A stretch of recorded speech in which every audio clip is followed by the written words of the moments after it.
The Adixen ACT1300M is a controller found in a turbo vacuum pump, which is used in a wide variety of manufacturing systems.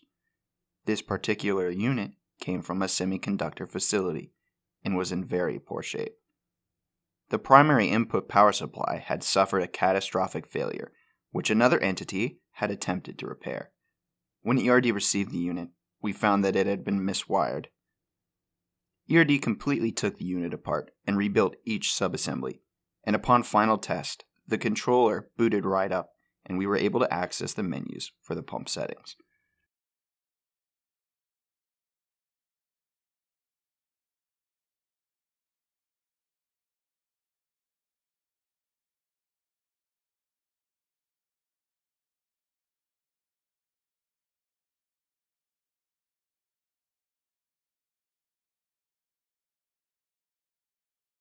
Thanks for checking out the video.